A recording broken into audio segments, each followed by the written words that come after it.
আমরা এমন একটি বাংলাদেশ চাই যে বাংলাদেশে ন্যায় বিচার, সাম্য, গণতন্ত্র এবং প্রত্যেকটি মানুষের মৌলিক অধিকার সুষ্ঠুভাবে বাস্তবায়িত হবে। আমরা এমন একটি বাংলাদেশ চাই, এমন একটি তারুণ্যের বাংলাদেশ চাই যেখানে প্রত্যেকটি ছাত্র সংগঠন ক্যাম্পাসের মধ্যে একত্রিত হয়ে সব স্থানে বসে যেন একটি ক্যাম্পাসের একটি সুস্থ ধারার রাজনীতির তৈরির মাধ্যমে ক্যাম্পাসের যে একটা সুন্দর পরিবেশ সেটাকে আমরা গড়ে তুলতে পারি। আমরা এমন একটি বাংলাদেশ চাই যেখানে সন্ত্রাস, জঙ্গিবাদ এবং মাদক থাকবে না, অর্থাৎ মাদক, কিশোর গ্যাং, সন্ত্রাস, জঙ্গিবাদ মুক্ত বাংলাদেশ আমরা চাই। এ প্রত্যয়ে আমরা ৭১-এর চেতনায় ২৪-এর আন্দোলনের মাধ্যমে রক্তক্ষয়ী একটি বিপ্লবের মাধ্যমে আমরা যে নতুন বাংলাদেশ পেয়েছি, এই বাংলাদেশ গড়ার প্রত্যয়ে আমরা সবাই ঐক্যবদ্ধ।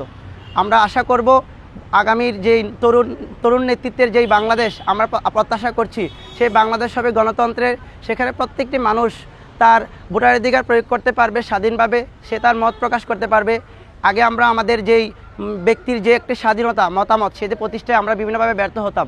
আমরা চাই আগামীর বাংলাদেশে প্রত্যেকটি মানুষ তার যে নিজস্ব যে মতামত রয়েছে সেটি স্বাধীনভাবে সে প্রকাশ করবে এবং সাম্যের যেই বাংলাদেশ গড়ার স্বপ্ন আমরা দেখেছি, সেই স্বপ্ন গড়ার প্রত্যয়ে আমরা সবাই ঐক্যবদ্ধভাবে কাজ করব ইনশাআল্লাহ।